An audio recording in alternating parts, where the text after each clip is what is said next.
este programa hemos conversado con hombres y mujeres de distintos lugares y temas, pero siempre hablando de lo que pasa acá en Chile. Pero qué duda cabe que Chile está inserto en un panorama mundial. Y ese panorama mundial hoy día está muy movido. Creo que no le cabe duda a nadie que lo que está pasando en Rusia y Ucrania, en el Medio Oriente, el valor y preponderancia que ha tomado China, las elecciones de Estados Unidos, lo que pasa en nuestros países vecinos, en América Latina, en Venezuela, Colombia, Argentina, son temas tremendamente relevantes y de los cuales no podemos desentendernos. Hoy tenemos una gran oportunidad. Hoy vamos a hablar con quien sabe de estos temas. Y es un orgullo y un honor tenerlo acá en nuestro programa. A un sociólogo y periodista que todos ustedes conocen bien, pero que hoy día está con nosotros. Vamos a conversar con don Raúl Sor. ¿Cómo estás? Muy bienvenido, Raúl. Hola, Tomás. Qué gusto. Muy bueno tenerte acá. Y totalmente de acuerdo con tu introducción, porque ningún país es una isla. Y muchas veces se trata de ver las cosas en forma aislada y, bueno, tú permanentemente en los canales, en los programas, nos muestras que lo que pasa en el mundo es fundamental para entender dónde estamos insertos. Si yo te preguntara hoy día en términos generales primero, ¿qué pasa hoy en el mundo? Antes de entrar en cada una de las situaciones puntuales, ¿cómo definiría el momento de proceso a nivel global? La última palabra es muy importante, global. Y lo que caracterizó las décadas anteriores fue la globalización. Una expansión de industria, de comercio enorme que abarcó a todo el planeta. Y hoy día vemos un movimiento en sentido inverso. Hay una cierta retracción de la globalización y vemos que emergen fuerzas nacionalistas que buscan proteger sus intereses particulares de países. Lo vemos en Estados Unidos. Donald Trump es un buen ejemplo de esto, poniendo aranceles cada vez más altos a las importaciones para protegerse de China. Y hay en Europa también, digamos, toda la crisis de la industria del acero, que incluso llega a Chile. Ajá. Digamos, toda la crítica a las exportaciones de acero chinas que han llevado a la quiebra a grandes fundiciones. De manera que en Chile este es un ejemplo concreto de que no estamos aislados de estos fenómenos internacionales. Y esos fenómenos internacionales tú dices que están avanzando hoy día en una dirección contraria a lo que fue la globalización.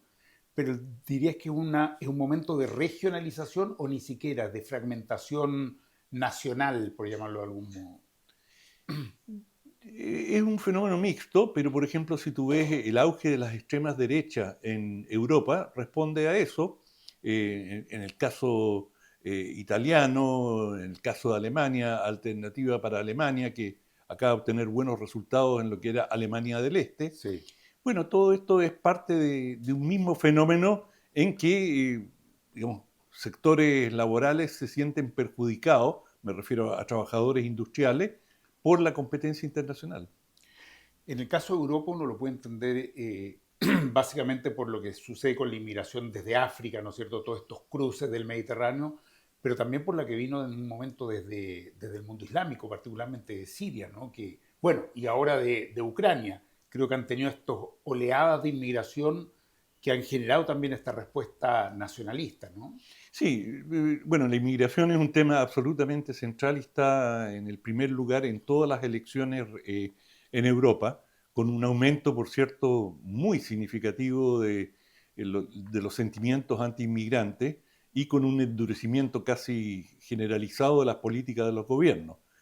Y ahí hay problemas de tipo económico, hay una teoría del desplazamiento que, digamos, sectores de extrema derecha dicen que la clase trabajadora criolla va a ser desplazada por inmigrantes, pero también hay fenómenos culturales muy profundos y uno en particular frente a la inmigración de países islámicos son los temas de género, que han sido muy agudos y fíjate que en términos de las reacciones a nivel de población, el tema de género es muy delicado, es súper delicado.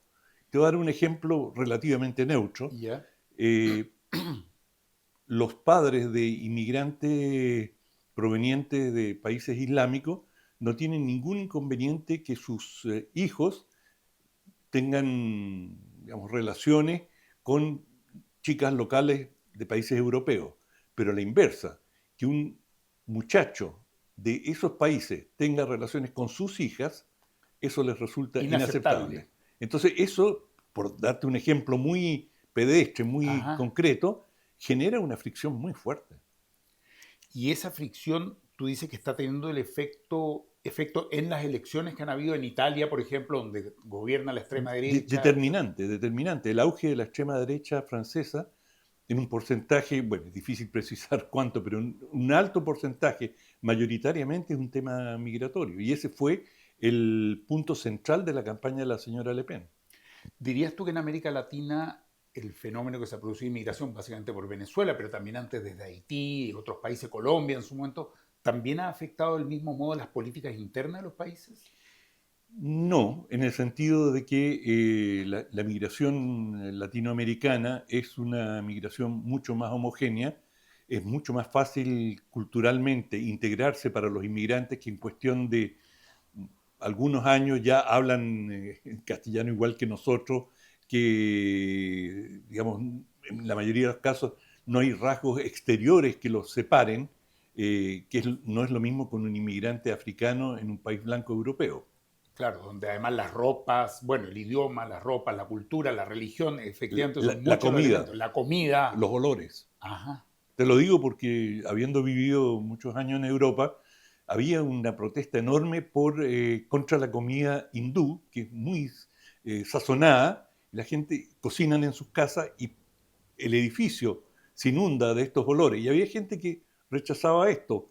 Después hay fenómenos, digamos, cambia el nivel de los colegios. Es decir, chicos que llegan con un nivel educacional más bajo, hijos de inmigrantes, bueno, entran a los colegios públicos, digamos, colegios del Estado, al cual van la mayoría, la absoluta mayoría de la población, y claro, como tienen un déficit educacional, crean un impacto y eso también es resentido. Es decir, llega a tal punto que esto genera un problema patrimonial, es decir, comienzan a bajar el valor de las casas. En un barrio donde hay muchos inmigrantes, la propiedad pierde valor. Entonces, si tú miras todo eso en su conjunto, uno se explica el fenómeno y es un fenómeno muy doloroso. y además que efectivamente los inmigrantes tienden a formar, digamos, a vivir en barrios donde van siendo mayoría, En incluso guetos. en guetos. Eh, a mí me llamó la atención hace muchos años en Londres, pero ya hace muchos años, eh, esto de llegar al aeropuerto a Heathrow, viajar a la ciudad en el metro y yo esperando ver al inglés típico, clásico, y la mayoría de las personas que tú veías digamos, el estereotipo, quiero decir, del inglés, y la mayoría de las personas que tú veías en el metro eran, claro, de India, de Pakistán, de países africanos, en fin, de distintos lugares del mundo. Pero en ese momento se lo veía como una riqueza muy grande, como una diversidad. De hecho, venían de los países que habían sido colonias del imperio, ¿no? Y después, claro, se les devuelve esta ola. Pero hoy día más bien lo que se ha producido es una tensión con todos estos distintos sectores que han llegado, ¿no? Sí, es curioso, es muy interesante, Tomás, porque Londres es uno de los sectores donde hay menos xenofobia en Gran Bretaña. Y lo que se ha apreciado, que la mayor xenofobia, el mayor rechazo a los inmigrantes son en los lugares donde hay pocos inmigrantes. Bueno, incluso el Brexit, yo diría que tuvo algo que ver con eso, donde fue votado favorablemente, sobre todo en zonas rurales o en pequeños poblados, más que en las grandes ciudades, ¿no? Exacto. Entonces, aquellos que conviven con inmigrantes se adaptan, los valoran, valoran la diversidad cultural, culinaria, en todos los campos y terminan aceptando. El mayor prejuicio está justamente en la gente que desconoce esta experiencia. Estamos mirando la situación global, pero sin duda que hay situaciones específicas en distintos países y regiones que hoy día son muy complejas y que son las que han generado este riesgo que incluso uno puede decir a la situación estructural mundial. Eh, Partamos por uno que ya lleva 2 años, pero creo que bastante más. Rusia-Ucrania. ¿Qué pasó ahí? Yo creo que mucha gente mira las noticias, pero en definitiva no entiende por qué se inicia este conflicto, qué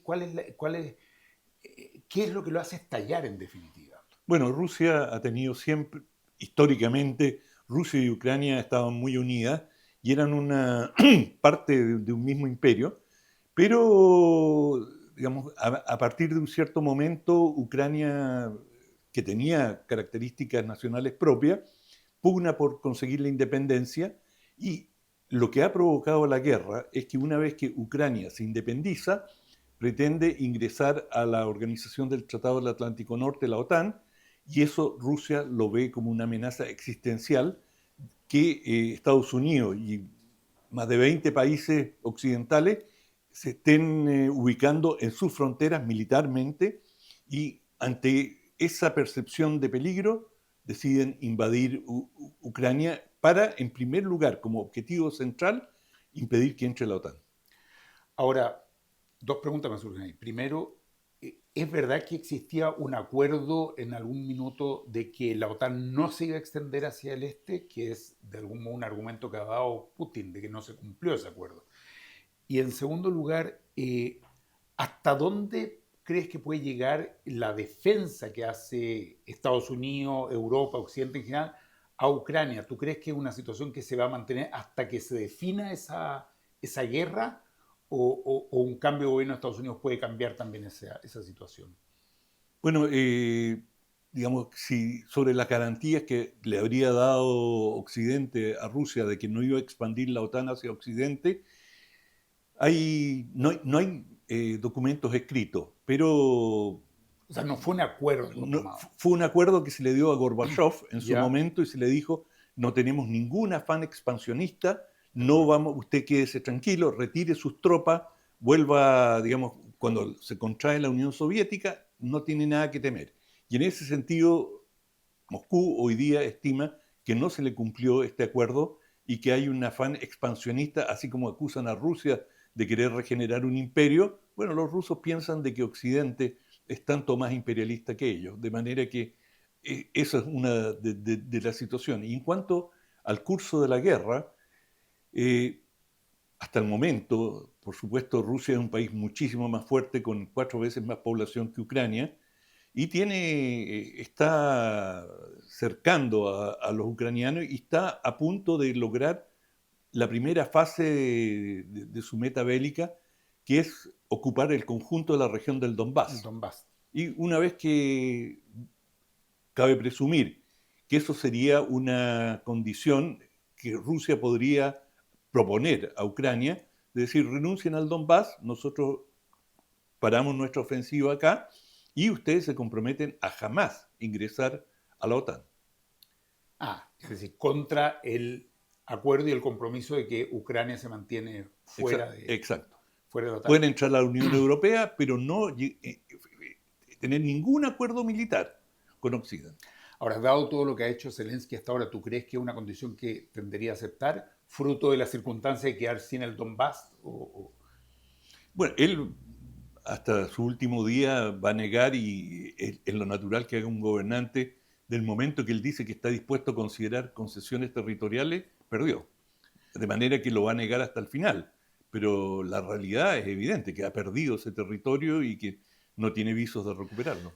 Estados Unidos y Occidente han gastado, invertido, según como lo vean ellos, miles de millones de dólares, pero una cifra que me parece que Colosal. es colosal. ¿Por qué? ¿Por qué a ese nivel de compromiso, digamos, con armar a Ucrania, defender a Ucrania, atacar a Rusia? ¿Por qué es tan estratégico para Estados Unidos y para Europa? Bueno, Rusia ha sido siempre un enemigo estratégico, lo fue la Unión Soviética, pero Rusia sigue siéndolo, es el único país con un arsenal nuclear capaz de poner en jaque a Occidente en términos efectivos. De manera que liquidar a Rusia o disminuirla a una expresión mínima garantizaría una hegemonía por muchas décadas para Estados Unidos y Occidente. Y es una guerra, aunque tú dices, muy cara desde el punto de vista económico, que lo es muy barata desde el punto de vista humano y sobre todo político, porque mientras Estados Unidos no tenga que comprometer tropas, y mande a tercero, el costo económico no tiene importancia. Lo que embromó a Estados Unidos en Vietnam fueron sus pérdidas y tener que enviar a sus soldados. Mientras no tenga que hacer eso, esta guerra, los costos económicos, Estados Unidos tiene bolsillos muy profundos. Sí, no, y tiene una capacidad de producción y de envío de armas también bastante alta, ¿no? Así, Es una inyección a la vena para la industria bélica estadounidense. así es. Bueno, solo con Rusia y Ucrania ya tenemos bastantes temas, pero vamos a hacer un pequeño corte para hablar también de otras situaciones que están hoy día en el mundo muy conflictivas, particularmente Medio Oriente, pero también lo que significa China en el mundo de hoy, me parece que es un tema. Vamos y volvemos.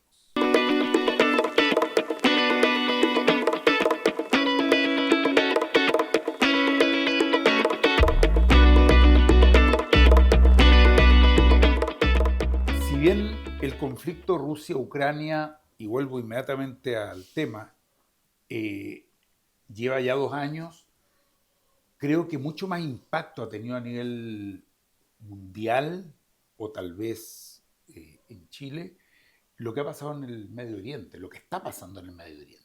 Yo diría que desde el 7 de octubre mismo en adelante y con todo lo que ha significado la guerra en Gaza, eh, hemos estado bombardeados además de imágenes, cosa que no pasa con la de Rusia-Ucrania, es decir, hay un tratamiento muy distinto en ambos casos.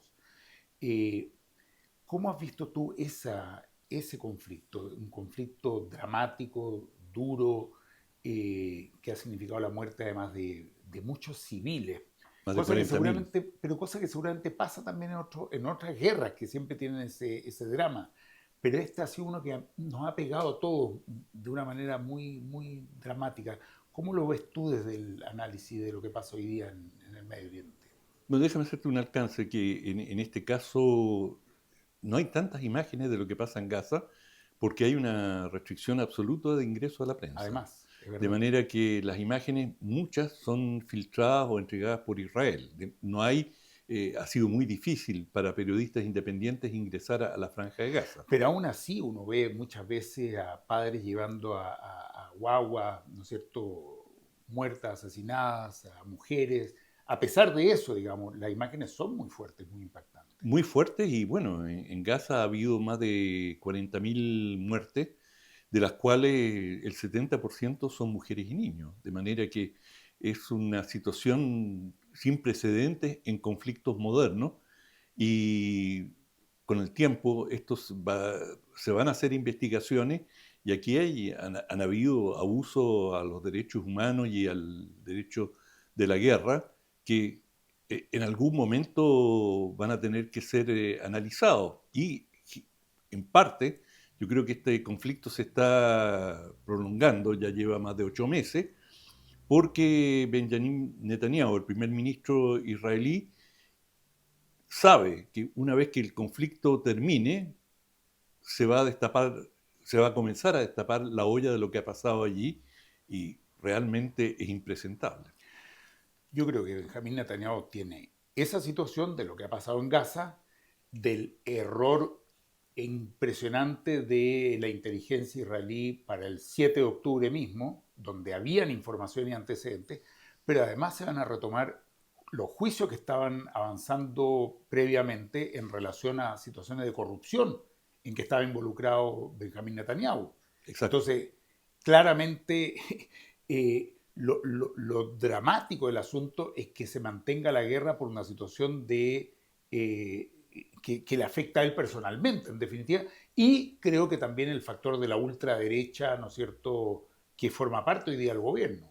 Sí, yo creo que sería un poco reduccionista decir que él, en sus intereses personales, con lo cual coincido totalmente con lo que has dicho, sea el motivo que continúa la guerra. Yo creo que la alianza que gobierna en Israel, como tú mencionaste, con sectores de extrema derecha ultra religiosos, tienen una visión integrista que empuja la guerra y que tienen planes expansionistas, quieren ocupar territorio en Cisjordania e incluso más allá, de manera que hay una serie de motivaciones profundas también dentro de la sociedad israelí que está pero muy dividida.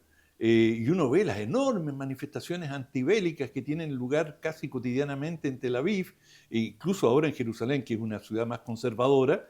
Y bueno, uno ve que hay una oposición muy grande en Israel y que esta guerra no cuenta con la simpatía necesariamente de la mayoría de los israelíes.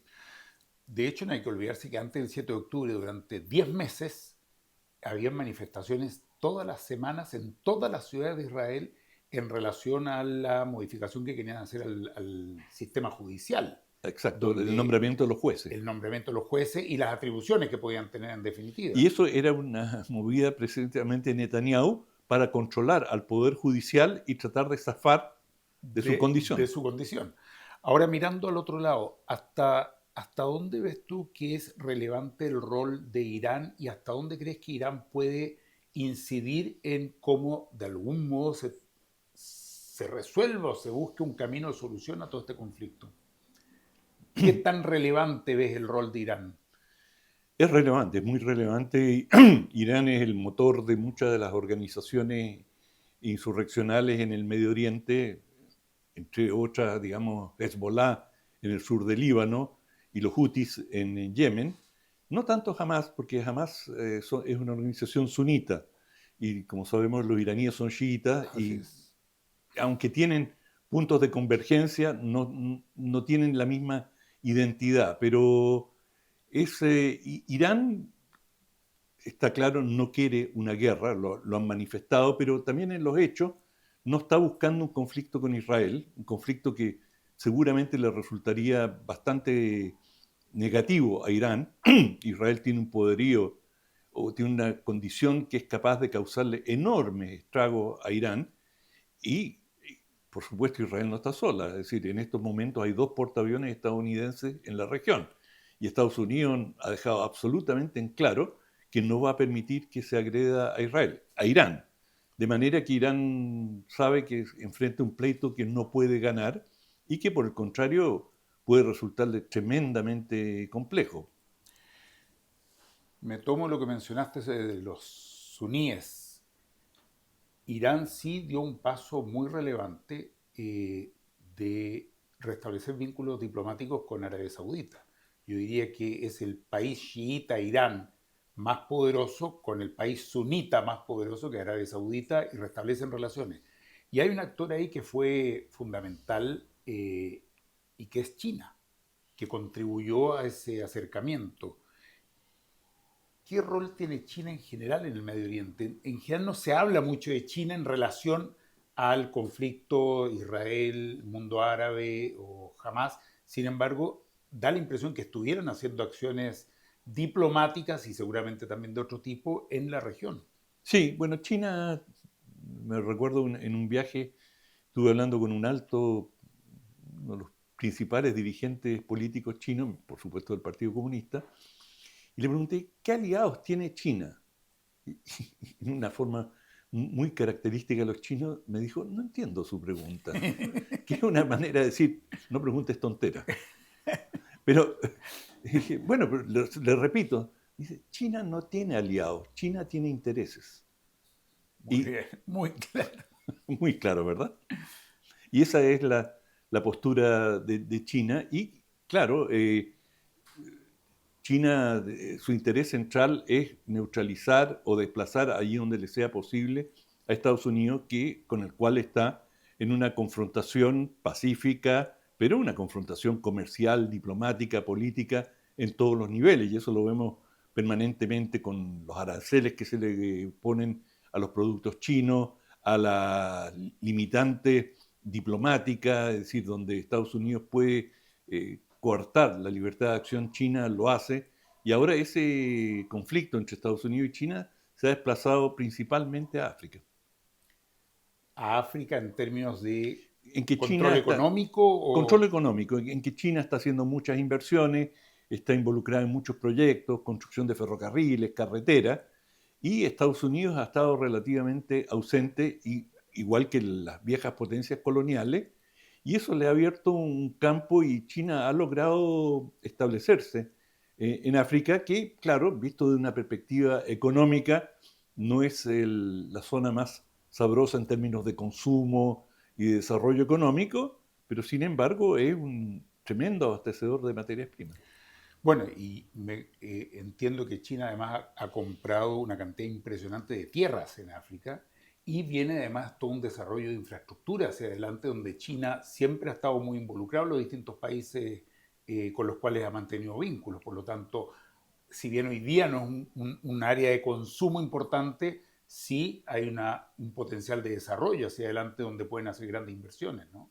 Absolutamente, y eso lo están haciendo y digamos China ha construido enormes líneas de ferrocarril y carretera, por lo tanto China y finalmente Estados Unidos se percató de que digamos, si no le prestaba atención a África, iba a terminar completamente desplazado y ahora, junto con Gran Bretaña, Francia, las expotencias coloniales, pero tú ves que a Francia en el Sahel, la zona que, digamos, al sur de los primeros países que dan al Mediterráneo, esa franja del Sahel, allí Francia ha sido echada de un país tras el otro, de manera que las viejas potencias coloniales gravitan cada vez menos y China ofrece términos muy favorables a estos países. Hay quienes dicen que China practica la trampa de la deuda y endeuda a los países, pero en realidad quienes acusan así tienen poca autoridad moral dada su historia.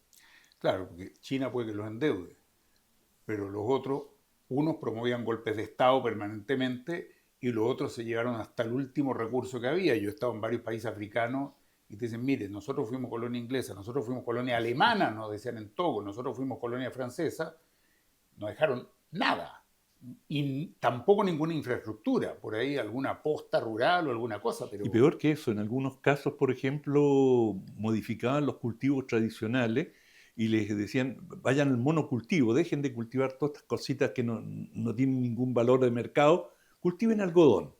Todo muy bien, y el algodón funcionó hasta que hubo una crisis del algodón, se quedaron sin, y el algodón no lo podían comer. Bueno, vinieron estas horribles crisis en África. demos la vuelta al planeta y ya terminando acerquémonos acá a nuestra región. América Latina. América Latina ha tenido una serie de cambios bien impresionantes en los colores políticos y también en las relaciones geopolíticas entre los países. En México hay continuidad de un gobierno de izquierda, progresista, ¿no es cierto? Pero en Argentina cambia abruptamente, ¿no es cierto?, a la extrema derecha. En Ecuador se da una situación también confusa en que de un Rafael Correa pasa a quien era su vicepresidente, pero que termina siendo opositor. Y Brasil, ni hablar, de Bolsonaro y volvemos a Lula. ¿Es bastante más cambiante el escenario en la región o no es así? ¿Cómo lo ves? Es cambiante, pero hay una hegemonía progresista, si uno ve, seguida por jefe de Estado, y en definitiva esto se refiere a los resultados de elecciones, hay una atmósfera progresista en América Latina, como bien dices tú, con contraste, y bueno, con avances y retrocesos en una dirección u otra, pero en términos generales América Latina está en un curso de relativa estabilidad, considerando al planeta en su conjunto. Ajá. De manera que una de las grandes virtudes de esta región es que no hay grandes conflictos interestatales, es decir, no hay guerras entre países latinoamericanos. Han habido muy pocas y las pocas que han habido han sido pequeñas. De manera que, por ejemplo, no hay ninguna amenaza de un conflicto entre Brasil y Argentina o de Chile y Argentina. No creo que estas sean mis últimas palabras famosas, pero se ve muy pacífica la región desde el punto de vista de los estados. No es lo mismo desde el punto de vista de su estabilidad interna, donde, claro, las diferencias sociales y económicas son abismantes y en eso no ha habido el progreso que cabía esperar. Y a su vez, yo no sé la impresión tuya, pero nosotros por lo menos desde el humanismo hemos planteado siempre la importancia de la integración latinoamericana, pero una integración no solo económica, una integración cultural, una integración en materia de derechos humanos, una integración en materia ambiental, por ejemplo. No basta que un país proteja la Amazonía si el de al lado la está destruyendo. Hay proyectos gigantescos como el de Ecuador, el del Yusuni, en fin, otros países que protegen. Eh, ese camino de integración ha costado mucho en América Latina, particularmente que sea una integración, valga la redundancia, integral, que abarque distintos aspectos y no solo lo económico, que sí se ha intentado más con Mercosur, desde la alianza, ¿no es cierto?, como la de los 60. Ha costado ese proceso. Sí, pero es una integración administrativa, política. Lo más importante es la integración humana, es decir, y en ese sentido la migración es un fenómeno integrador muy importante. Y de allí que hay que tener una visión positiva sobre los movimientos migratorios y cómo asegurar que ellos consigan integrarse, consigamos obtener lo mejor de los inmigrantes y reprimir por todos los medios posibles la xenofobia y la odiosidad que algunos sectores tratan de explotar, que en definitiva esa odiosidad va en detrimento de los inmigrantes y también de los nacionales.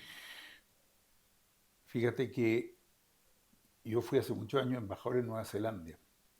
Nueva Zelanda es un país que se constituye con inmigrantes. Y si uno mira los países más desarrollados del Nuevo Mundo, por llamarlo así, Canadá, Estados Unidos, Nueva Zelanda, Australia, son países que se constituyen desde la inmigración. Si uno nos mira a nosotros mismos, somos hijos de la inmigración. En realidad así se han ido conformando los países. Entonces, Nosotros efectivamente, no bajamos de un árbol, sino que de un barco. de un barco, tal cual, efectivamente. Y en muchos casos fuimos acogidos en estos países y eso salvó la vida a muchísimos hombres y mujeres que provenían de situaciones muy conflictivas en otros continentes. Absolutamente. Entonces yo creo que si uno mira bien la historia, es la inmigración sumada a la población local la que ha ido configurando un crisol de lo que son hoy día nuestros países, ¿no? Absolutamente. Y digamos, en la migración hay una riqueza enorme. El problema es que las aristas o las diferencias culturales tienen que ser procesadas de... Es difícil procesarlas. Y yo te digo, he vivido muchos años en Inglaterra y se han aplicado distintas políticas y es complejo, es realmente complejo. Ahora, vuelvo a lo que decía al comienzo de la conversación. Quienes tienen contacto con inmigrantes tienen mucho menos problemas en aceptarlos. Son aquellos que están más distantes, los que tienen el miedo, los que ven en ellos una amenaza. Los que conviven pueden tener fricciones, pero son menores. Hemos tenido una conversación de la que podríamos seguir por horas, porque estamos hablando con alguien que sabe mucho de lo que pasa en el mundo. Yo quiero agradecerte, Raúl Sor, que estés con nosotros hoy día acá y que te hayas dado el tiempo para que podamos reflexionar en Al conjunto y revés, Tomás, compartir. gracias a ti. Así que esperamos seguir viéndolo por acá. Muchas gracias. Encantado, chao.